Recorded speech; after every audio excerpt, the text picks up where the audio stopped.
Bienvenue sur Recreativus, une plateforme chrétienne pour l'affermissement de tous. C'est pour nous une joie de commencer aujourd'hui l'épisode 1 de notre série d'enseignements sur l'évangile avec notre premier intervenant, le ministre de Dieu, Iseng Gloire IGB. Il est le visionnaire de la plateforme chrétienne GAM Vision, génération de gagneurs d'âmes. Bonsoir homme de Dieu. Bonsoir. Et bienvenue sur notre plateau. C'est pour nous un privilège de vous recevoir aujourd'hui. Vraiment, nous bénissons le Seigneur et nous honorons votre grâce et l'initiative récréative. Amen. Bien-aimé, je ne sais pas tu es dans quelle situation en suivant cette vidéo, mais j'aimerais juste vous interpeller. Tu es à la maison, tu es au travail, tu es à l'école.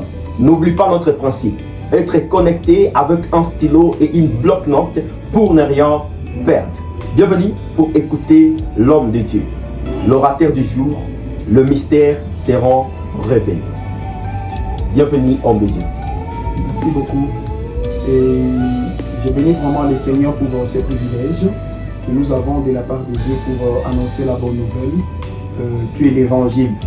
Je préfère vraiment dans l'entrée de Dieu honorer le Seigneur pour l'initiative Recrea. C'est vraiment une plateforme exceptionnelle, un réseau chrétien d'affermissement que nous acceptons et que nous bénissons le Seigneur pour son existence dans cette génération. Parce que je suis convaincu qu'au travers de la vision Recrea, beaucoup de vies seront transformées, de destinées orientées, au travers de programmes, au travers les investissements dans l'œuvre de Dieu qui sont toujours être mis en compte pour que l'évangile du Christ soit propagé. Amen. Et je vais vraiment parler de l'évangile avec un soubassement scripturaire qui est écrit dans Matthieu chapitre 21 du verset 9 au verset 11. J'ai lu au nom de Jésus-Christ. Ceux qui précédaient et ceux qui suivaient Jésus criaient: Hosanna au fils de David, béni soit celui qui vient au nom du Seigneur, Hosanna dans les lieux très hauts. Lorsqu'il entra dans Jérusalem, toute la ville fut émue. Et l'on disait: qui est celui-ci? Et enfin le verset 11, la foule répondit: c'est Jésus, le prophète de Nazareth en Galilée. Amen. Vraiment, par la grâce de Dieu, je vais poser de base pour ce qui concerne l'évangile. Nous savons tous que l'évangile, c'est la bonne nouvelle. Il y a Evangelio, Evangelion, dans son étymologie, pour parler de son champ sémantique. Nous comprenons que c'est une bonne nouvelle. Une bonne nouvelle ne peut venir s'il n'y a pas une mauvaise nouvelle précédemment annoncée. S'il n'y a pas de suspense, on ne peut pas parler de la bonne nouvelle. Donc, en considérant l'évangile comme la bonne nouvelle, nous comprenons qu'il y a une nouvelle qui avait précédé la bonne nouvelle qui devrait être annoncée. Yeah. C'est pourquoi, par la grâce de Dieu, nous allons vraiment fonder des fondements et aider l'Église afin de comprendre dans quoi nous nous trouvons. Qu'est-ce que nous sommes censés faire? Parce que l'appel christique est attaché au témoignage de l'évangile. C'est pourquoi dans Romains chapitre 1er, l'apôtre Paul est en train de dire que moi, Paul, je suis apôtre, appelé, mis à part, pour annoncer l'évangile. Donc on est mis à part, on reçoit l'onction de Dieu, on reçoit la consécration de l'onction de Dieu afin d'annoncer l'évangile. Dans les temps anciens, au temps des royaumes anciens, à l'époque, si vous pouvez lire dans les Talmuds babyloniens, dans les livres anciens, vous allez comprendre que dans la plupart de peuples, quand il y avait bataille entre deux peuples, il y avait des gens qui allaient sur le champ des batailles. Et ces soldats qui allaient sur le champ des batailles devraient revenir pour annoncer l'information au peuple. Yes. Et dans le temps ancien, la manière de transmettre l'information de la bataille était d'une manière épais spectaculaire. Parce que quand les soldats partaient pour effectuer la bataille, si vos soldats rentraient avec le drapeau blanc, ça témoigne que vous avez eu le résultat ou la victoire dans le combat que vous avez eu à exécuter. Donc les drapeaux blancs étaient considérés comme l'évangile. le drapeau blanc était le symbole de la bonne nouvelle. Donc quand vos soldats rentrent dans la joie en train de chanter avec les drapeaux blancs, ça témoignait que l'évangile arrive. Ça veut dire la victoire sur nos ennemis vient d'arriver. Ouais. Donc avant les drapeaux blancs, le peuple se trouve dans des tumultudes, dans des suspenses, dans l'état où ils ne comprennent rien. Ils sont dans des doutes, ils se demandent qu'est-ce qui se passe réellement là où nos soldats sont en train de batailler. Yeah. Qu'est-ce qui se passe là où nos héros, est-ce qu'ils sont en train de se mouiller ou ils sont déjà exterminés? Mais pour être rassurés que vos soldats sont partis et ils ont eu la victoire, ils doivent venir avec les drapeaux blancs, avec les symboles qu'on appelait évangile. Donc ces symboles qui disaient non, peuple, restez calme parce que nous avons bataillé et nous avons la victoire. Yeah. La même chose que ce que Jésus-Christ a fait. C'est pourquoi vous verrez dans la Bible, là, dans Matthieu chapitre 21, le peuple est en train de chanter. Ça doit en principe être l'état de l'église aujourd'hui. Donc l'église doit se trouver dans la joie. Célébrer la victoire. L'église doit célébrer. Yeah. Parce que Océane veut dire sauve-nous, fils de David. Parce qu'on comprend dans la pensée hébraïque antique que c'est au travers du Messie que Dieu va envoyer que nous aurons le salut et la victoire. Yeah. Donc quand les gens étaient en train de chanter, c'est parce qu'ils ont vu en Jésus la personne qui avait la capacité de leur donner le salut. C'est pourquoi ils étaient dans la joie. C'est pourquoi nous devons comprendre en tant qu'église que l'évangile n'est pas un message de réconfort. Yes. Non, non. On ne vient pas nous parler de l'évangile pour nous donner de l'espérance. On nous parle de l'évangile parce qu'il y a un événement qui s'était déjà passé dans le passé. Ah bon? Parce que quand Jésus-Christ nous parle de sa victoire, il ne nous parle pas du combat qu'il va faire. Quand Jésus-Christ nous demande de croire en lui, ce n'est pas par ce qu'il va faire, mais par ce qu'il a déjà fait. Parce que le bénéfice de la grâce ne se trouve pas dans notre vie présente ou dans notre vie du futur. Yeah. Le bénéfice de la grâce se trouve dans le passé déjà exécuté. Yes. C'est pourquoi la foi ne pas croire en ce qui viendra. La foi, c'est croire en ce qui s'était déjà passé il y a 2000 ans à la croix. L'évangile, ce n'est pas une nouvelle information. L'évangile, ce n'est pas un message nouveau. L'évangile ne nous donne pas l'assurance ou l'espérance. L'évangile, c'est nous dire ce qui s'était déjà passé. Il y a un événement qui était déjà passé et qui a formé de principes. Donc, parler de l'évangile, c'est parler de principes. Dans l'évangile, on ne motive pas de gens. Homme de Dieu, pour ne pas vous couper, oui. Quel est l'événement qui avait passé qui marque l'évangile? En soi, avant de répondre à votre question, je dois poser des bases et dire ceci. Je ne sais pas où est venue cette méthodologie et l'idéologie où les autres humains approchent Dieu pour lui demander pardon. Wow. Parce que ça n'a jamais existé depuis le temps de la Bible. Déjà, nous commençons à comprendre les fausses versions de l'évangile. Oui, les autres humains n'ont pas le droit de crier à Dieu et de lui demander pardon. C'est une mauvaise procédure des choses. Wow. Dans la prière, c'est une proposition en fait. La prière, donc, nous soumettons une proposition. Et je me demande comment les gens savent qu'ils sont pardonnés après leur prière de repentance. Équation. Parce qu'en vrai dire, dans le temps en Israël, quand quelqu'un péchait, il n'allait pas au sanctuaire pour dire Dieu, pardonne-moi. Quand quelqu'un prêchait, ils allaient au sanctuaire avec l'offrande, avec les sacrifices d'expiation. Donc même si tu as pleuré, même si tu sens que non, non, c'est terrible, même si tu dis non, j'ai couché avec la femme d'autrui, je suis perdu, tu pleures avec de larmes et de sang. Dieu ne peut pas te pardonner. Pour que tu sois pardonné, c'est un principe sacrificiel qui doit être fait. Le principe sacrificiel veut dire quoi? Tu dois venir avec soit un brebis ou le pigeon. Tu donnes le brebis. Le brebis est considéré dans le monde spirituel comme le substitut des pécheurs. Donc tu présentes le brebis. Tu transfères tes iniquités à ce brebis-là.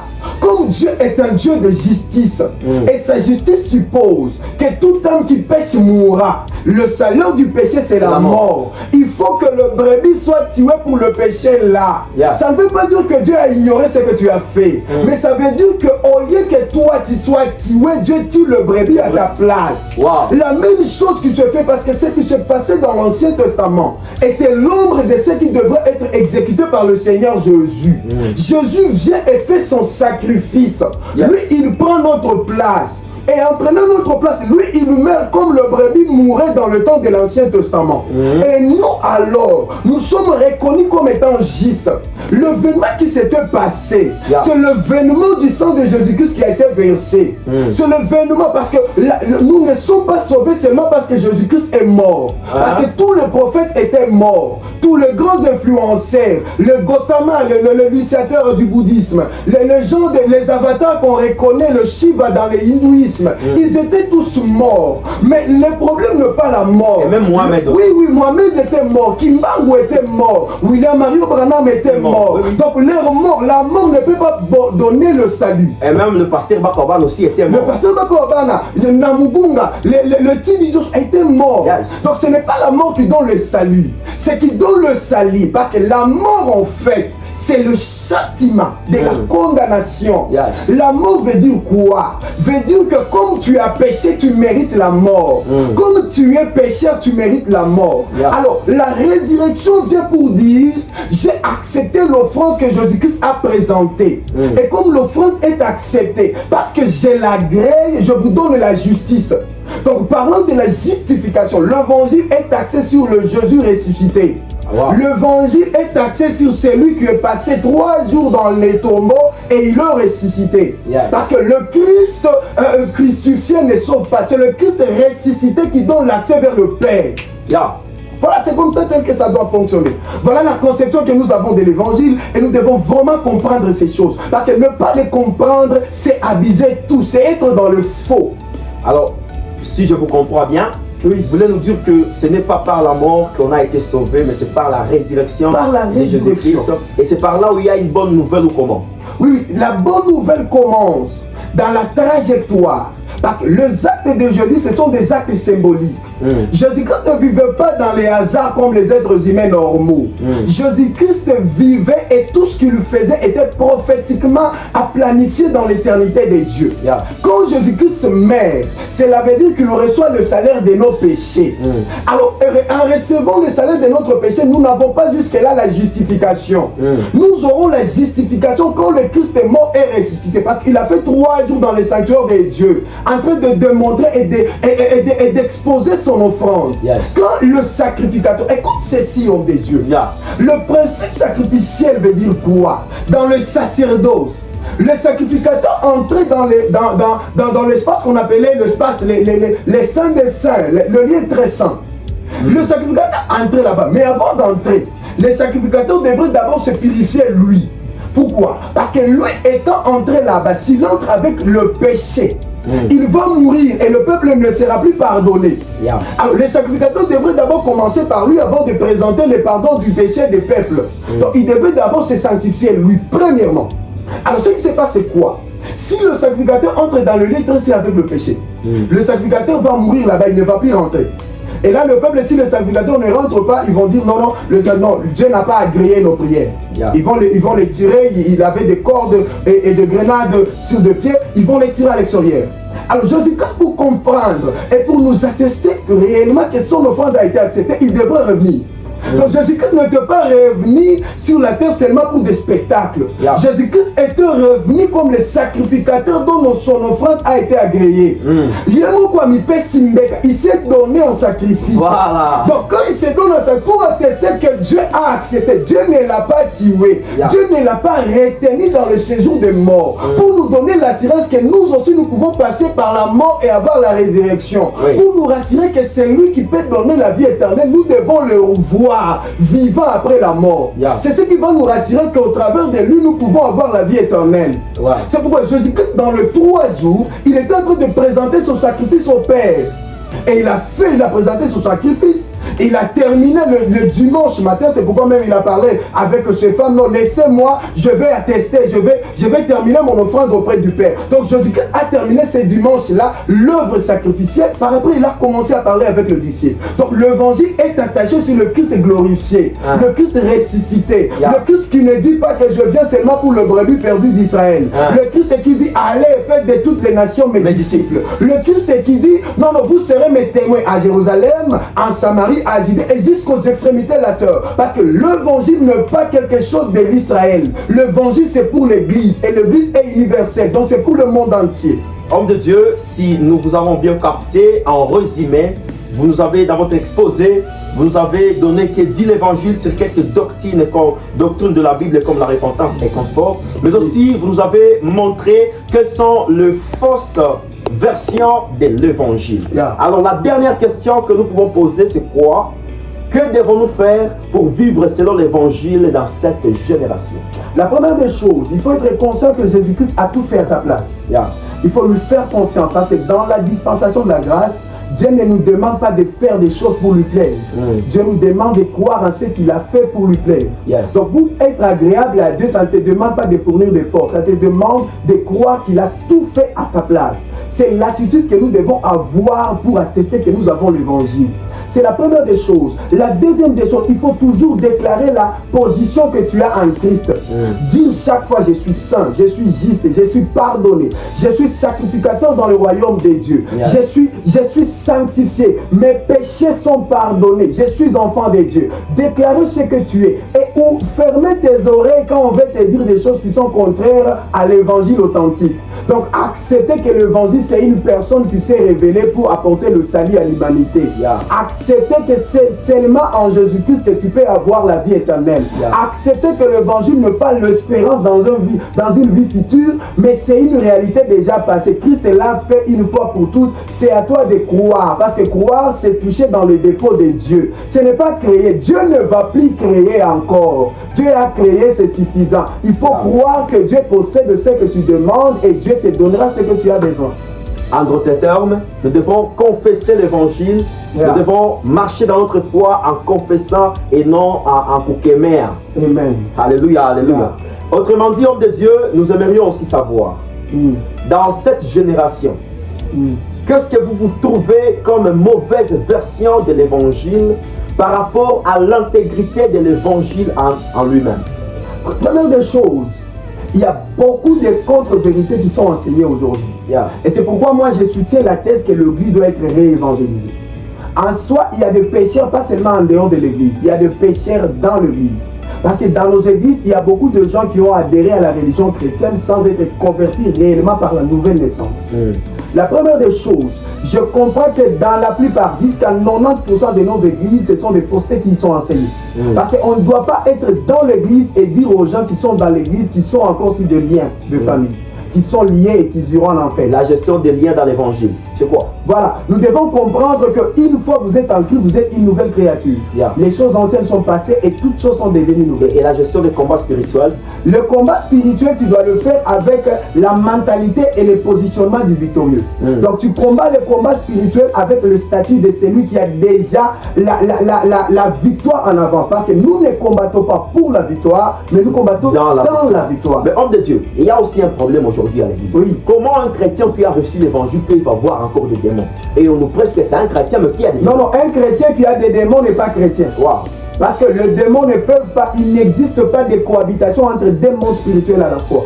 Soit il y a le Saint-Esprit, soit il y a l'Esprit du diable. Parce que si tu rates le paradis, tu ne peux pas rater l'enfer. Il n'y a pas de naître. Soit tu es chez Dieu, soit tu ne pas. Alors, homme de Dieu, un message bref sur nos téléspectateurs qui sont en train de nous suivre maintenant. Voilà, je dois vous dire ceci, que Jésus-Christ a fait quelque chose de grand dans notre vie. Et nous devons accepter ce que Jésus a fait.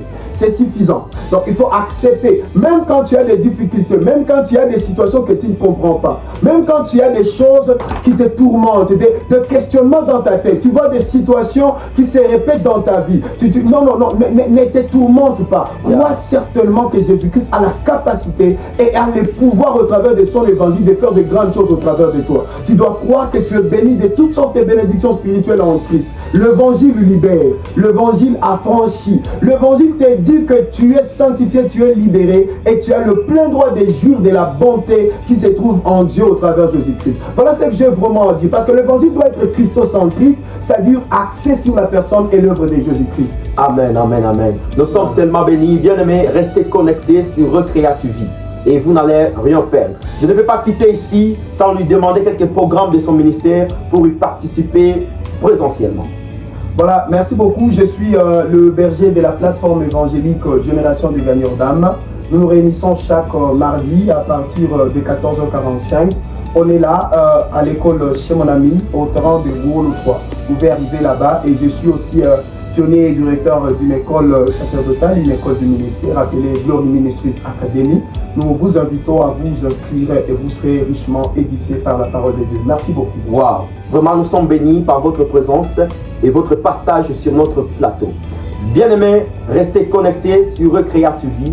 Activez ta cloche de notification pour ne rien manquer. Recréa TV, là où la vérité est révélée et Jésus-Christ est glorifié. Shalom.